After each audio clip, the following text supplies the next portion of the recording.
एक बार की बात है, एक बहुत बड़ी आर्ट गैलरी ने कॉन्टेस्ट डिक्लेयर किया। उसमें उन्होंने अनाउंस किया कि जो भी पेंटर पीस को डिपिक्ट करने वाली वर्ल्ड की सबसे अच्छी पेंटिंग बनाएगा उसको $10 मिलियन का इनाम मिलेगा। यह बात पूरी दुनिया में फैल गई और पूरी दुनिया से हजारों पेंटर्स ने अपनी अपनी पेंटिंग भेजी उस कॉन्टेस्ट में पार्टिसिपेट करने के लिए। उन हजारों पेंटिंग्स में से जो इस कॉन्टेस्ट के जजेस थे उन्होंने फाइनली 100 पेंटिंग्स को शॉर्टलिस्ट किया और उन 100 पेंटिंग्स की एक एग्जीबिशन लगाई। उस एग्जीबिशन में इन सारे पेंटर्स को तो इनवाइट किया ही किया, साथ ही साथ मीडिया वाले भी बैठे हुए थे और मीडिया वालों के साथ हजारों लोगों की भीड़ भी जमा थी। क्योंकि प्राइज अमाउंट इतना बड़ा था तो सबका इंटरेस्ट था ये जानने में कि कौन जीतेगा, कि वो पेंटिंग कैसी होगी और कौन वो पेंटर होगा जिसको इतना बड़ा अमाउंट मिलेगा। फाइनली वो दिन आ ही गया। वहां पर सारी ही पेंटिंग्स देखने लायक थी और एक से बढ़कर एक थी। उसमें से कुछ पेंटिंग्स थी जहां पर सबसे ज्यादा भीड़ थी। जैसे एक पेंटिंग थी जहां पर एक बिल्कुल साफ पानी की नदी बह रही थी जिसके पीछे कुछ पहाड़ थे, उसके ऊपर बर्फ जमी हुई थी और पीछे से सनराइज हो रहा था। एक और पेंटिंग थी जहां पर पेंटर ने पीस को डिपिक्ट किया था फुल मून नाइट के थ्रू, यानी कि एक बिल्कुल पीसफुल लेक थी जिसका पानी बिल्कुल स्टिल था, इतना स्टिल कि उसके अंदर आप रिफ्लेक्शन देख सकते थे आसपास में जो भी कुछ था उसका, बिल्कुल एक मिरर की तरह। और बिल्कुल डार्क आसमान में कुछ तारे चमक रहे थे और एक चांद चमक रहा था। उसके अलावा एक पेंटिंग थी जिसमें बिल्कुल सफेद बादल थे, नीला आसमान था और बिल्कुल हरी हरी घास थी। यानी कि सारी ही पेंटिंग्स ऐसी जिसको देख करके ही मन शांत हो जाए।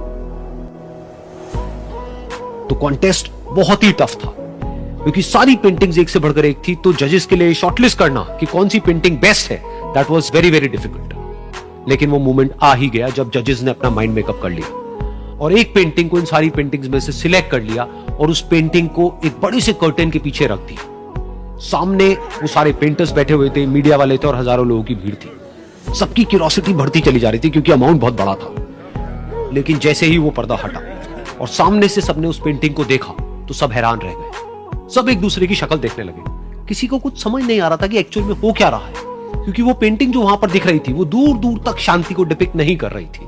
तो सबको लगा कि शायद उस आर्ट गैलरी से कोई गलती हुई है या जजेस से कोई गलती हुई है और किसी गलत पेंटिंग को वहां पे रख दिया है। तो कुछ पेंटर्स एक साथ गए, जाकर के उस आर्ट गैलरी के ओनर से मिले और जाकर के उससे पूछा कि क्या ये कोई गलती है, गलती से कहीं कोई गलत पेंटिंग तो आपने वहां पे नहीं रख दी है। तो आर्ट गैलरी वाला थोड़ा सा मुस्कुराया और बोला नहीं, ये पेंटिंग बिल्कुल ठीक है, जजेस ने इसी पेंटिंग को सिलेक्ट किया है और यही पेंटिंग आज की विनर है। सारे पेंटर्स ये जवाब सुन करके गुस्से से भर गए और सबने मिल करके रिवोल्ट कर दिया। और ये देख करके सारे मीडिया वाले अपनी अपनी जगह से खड़े हुए और भागते हुए गए उस आर्ट गैलरी के ओनर के पास में और अपने अपने माइक्स उनके मुंह के आगे कर दिए। तो अगेन वो आर्ट गैलरी का जो ओनर था वो हल्का सा मुस्कुराया और उसने कहा कि मुझे कुछ बोलने से पहले एक बार इस पेंटिंग को आप लोग ध्यान से देखिए, थोड़ा पास से देखिए, शायद आपको कुछ ऐसा नजर आए जो दूर से नजर नहीं आ रहा है। क्योंकि आप सबने एक चीज तो देख ली कि इस पेंटिंग में आंधी है, तूफान है, चारों तरफ सब कुछ तहस नहस हो रहा है, आसमान में बिजली कड़क रही है, काले बादल है, ये सब तो आपने देख लिया। लेकिन एक चीज नहीं देखी कि इस पेंटिंग में एक घर भी है। उस घर में एक छोटी सी खिड़की है जहां पर एक आदमी खड़ा हुआ है। ध्यान से जाकर के देखिए, वो जो आदमी खड़ा हुआ है और बाहर देख रहा है उस घर से, उसके चेहरे पर कोई डर नहीं है बल्कि एक हल्की सी मुस्कान है, एक ठहराव है, एक सुकून है। और यही है शांति का असली मतलब।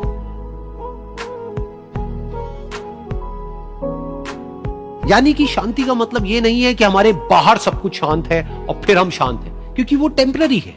असली शांति का मतलब यह है कि हमारे बाहर चाहे जो कुछ भी हो रहा हो, हम अंदर से पूरी तरह से शांत हैं, हमारा मन शांत है।